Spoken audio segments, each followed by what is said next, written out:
I know what you're thinking. Social media is a waste of time and you're just not into it. I hear this often from business owners who want to make more money and expand their reach, or business owners who want to create additional revenue streams. And I get it. There's a lot to learn with using social media marketing the right way. I'm a big fan of using social media, more specifically using social media marketing to drive traffic to your website or your landing page or your sales application. And I want to share with you why and what that looks like in today's video. The most common question I get for a beginner with social media is, what social media platform should I use for my business? And this is a great question because it's pretty strategic. I want to share that done is better than perfect. So the more strategic answer, any platform will work. Instagram, TikTok, Pinterest, LinkedIn, and Facebook. Now, the more strategic answer includes, it does depend where your audience hangs out, but more importantly, it depends on what you'll stick with. Because more or less, for the majority of people, they're on every platform. So sure, there might be more users of a younger generation on TikTok, but that doesn't mean that you won't find people in the perimenopause stage who are using TikTok. So what I want to stress is that it's most important that you're consistent with your efforts. And later down the line, you can always use multiple platforms, but when you're first getting started, you want to ask yourself two questions. What will you stick with consistently, number one? And number two, where is your ideal client most likely to hang out? You might already know that using video is the hottest trend, specifically short form vertical video.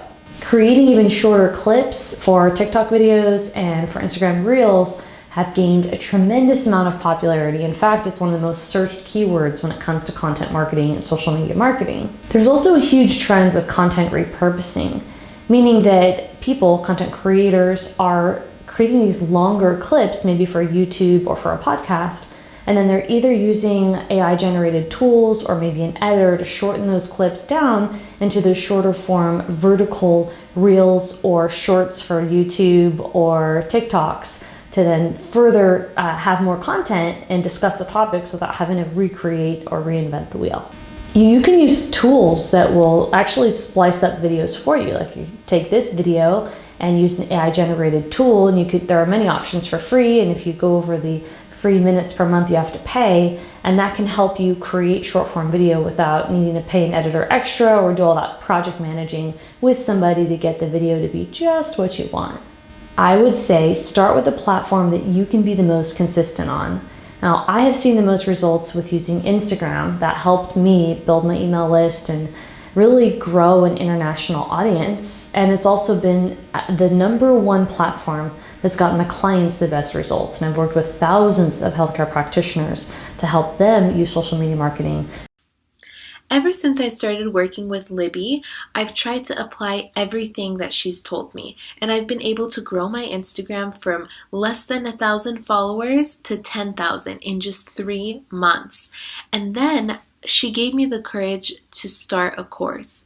So I created a course on PCOS weight loss, and we brainstormed ideas, and she gave me suggestions, and she showed me other people who had been successful at it, and I really tried to apply every last recommendation that she gave me. And what happened was, from pre-launch, which was a couple weeks, and just 3 weeks of launching, I was able to create $15,000, a 4-figure launch out of this course. And this is because of the work she helped me put into Instagram and the recommendations that she had for me. Everything that she said, I tried to listen to as best as I could. And even if I thought that something wasn't a good idea, I would sleep on it and then I'd come back to it and I would just agree with her and give it a chance. So Libby is certainly an expert at this, and I can attest to it, and I'm so grateful for everything that she's done. More specifically, Instagram primarily to get results. It's a great platform for you to engage with your audience, create content, build meaningful relationships, and then really drive sales to whatever it is that you're promoting in your business. Now, social media is not a walk in the park, so I want to share what business owners struggle with when using social media. One of the top questions I get is, Libby, what do I say on social media? I made a free guide that I've linked below about 16 opening lines that you can use on social media, and this will cut your time not only in half, but it's a really effective way for you to communicate with your audience. Because unless if you're trained in marketing or you have that hands-on experience, it can be really tough to know how to position your brand to your audience. And it can feel really overwhelming if you're new to using social media and you can actually get the results that you want. So the free guide I've linked below is plug and play. It's a template of words and phrases that you can use not only on your actual content on Instagram, but also in the captions. Really compelling copy, meaning language that you can use that's proven for you to catch attention at a faster rate on social media. So make sure to grab my free guide below. Another issue, which is a lot more challenging, would be prioritization. I'm a big fan of using mental models like the Eisenhower Priority Matrix. And what this means is you're going to put your day, you can even do your month or your week, into 4 different sections. What's urgent, what's important, what you want to do later, and what you want to delegate. And if you've got a task list for the day, you're simply going to be dragging and dropping what you do for the day into different categories to learn what really is urgent for that day. This is a much more complicated topic that I can dive into if you'd like in another video, so comment below if you want me to talk about mental models more specifically.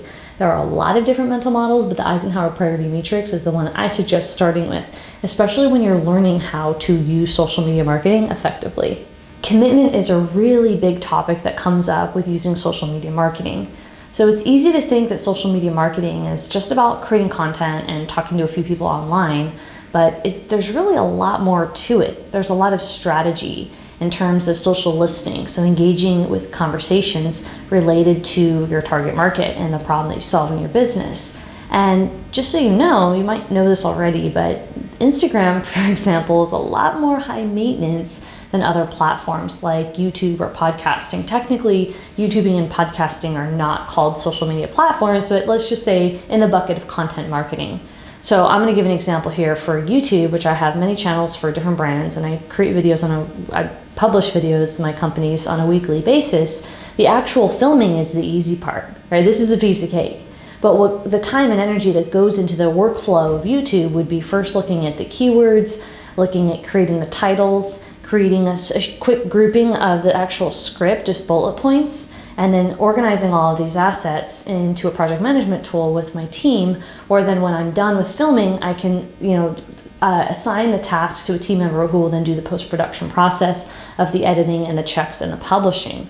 So that part is actually pretty dialed in, and it doesn't take more than a few hours a week on average, depending on how many videos I'm making. But Instagram, on the other hand, it requires more consistent efforts because there's comments on a regular, if not daily basis, DMs very regular with a high expectation to turn around and respond fairly quickly. So what I've seen is that you have to be prepared as you grow, that you'll need to have some management systems in place, and that will require commitment as a business owner. Now, the results are really what matter, right? The payoff is why we're doing certain things, whether it's putting our time and energy into Instagram or YouTube. And keep in mind that there will be an expectation for you to have a system in place that caters to Instagram being more high maintenance than another platform. Another big struggle, and probably one of the bigger ones with my audience and my business dietitian boss that I own, is a fear of making mistakes and perfectionism. And I can totally relate, because you want to look a certain way on videos, you want to say the right things, you don't want to mess up, you don't want to sound like you don't know something. And that's human nature, right? For us to first make mistakes, but then for us to want to present our best selves. And so you just have to remember that you only get better by doing something and adjusting with time. And I think what can help when you're thinking about being afraid of putting out content, especially if you're showing your face, is just taking small steps and building up and setting realistic goals. Time management is the big one that kind of ties in with commitment. And then finally, being clear with your ideal client, because if you don't know how to position yourself and how to differentiate your brand, you're gonna have a really hard time at solving people's problems. And if you're not solving people's problems, then they're not gonna wanna pay you their hard-earned cash. So putting a lot of time and energy into making sure that you're positioning yourself correctly is a secret ingredient for you to make using social media very organic and really even fun. One of the biggest mistakes that I see companies make when entering the world of social media is using too much automation too soon. So this kind of goes back to being afraid of making a mistake or the commitment issue, not really fully embracing the energy it takes to get your system in order and in place. So what I mean by that is when a business owner says, all right, I'm just going to come in, I'm going to automate a month's worth of content, and then I'm just going to leave. It's also called post and ghost. And one of the ways I can share from my personal experience that I was able to grow my brand and build my email list and grow $1 million company from primarily using Instagram was through building relationships. And I spent 30 minutes a day going on the app and talking to people in my demographic about the problem that I solved in my business and providing solutions. And the more that you can do that and genuinely listen and pay attention and solve problems, you'll have a better chance of building relationships. Because after all, I have to remind and say social media is a social platform. So a lot of business owners take this aggressive viewpoint where they want social media to be a media platform and they forget that it's a social platform. So keep in mind that the more you can engage and the more specifically you can engage and position yourself in a way that is a solution to people's problems, the better chance you'll have of reaching your goals from using any social media platform. So it's not a post and go situation. It's going to take time, effort, and consistency. So if you think you can just automate and walk away, that's not how this works. Now, I will say on the contrary, YouTube works a little more like that. Again, YouTube is not technically a social media platform. It's a search tool owned by Google. But I have found that YouTube, again, it's lower maintenance. So there's still relationship building, but not to the magnitude that I've seen on Instagram. The other issue is not being authentic. And part of that is due to fear and being afraid of expressing your point of view or maybe not taking enough time to have a point of view. For example, I have a point of view by saying I'm very pro social media and I believe business owners need to use social media to grow their business and to expand their marketing efforts. And that's something I believe strongly in, and that's something a lot of people have very strong beliefs in. It's a controversial standpoint. And I've noticed that those of you who don't have any viewpoint that's not different from others, you don't really go far on social media. And I would argue probably not in business either, because if you have a business that doesn't have a strong perspective, then you're not going to stand out. And if you don't stand out in business, you're going to have a hard time making sales and making recurring profits in the business. So finding some way to position yourself as unique and then being authentic and owning that viewpoint is really important. Now, it can evolve with time, and I'm not saying you're going to know it right away, but being open to that is important. Waiting too long to get started is another big problem that I see with business owners. So if you're watching this video and you haven't gotten started yet, now is your sign. Getting started can be simple, but it can require maybe a small commitment that you'll build up to. If you grab my free guide below, that should be a help in terms of giving you a free template that you can use to make conversation and what you're going to write to present yourself a little bit more seamless. Now, if you're not promoting yourself in a way that people understand, you're doing a disservice to your industry. So remember that marketing is fundamentally pretty simple. Marketing is all about the other person and positioning yourself to benefit somebody else. It's not about, me. It's about the other person. So once you can tweak your messaging and make sure that you're positioning yourself in a way to serve others, you'll be able to connect with them more.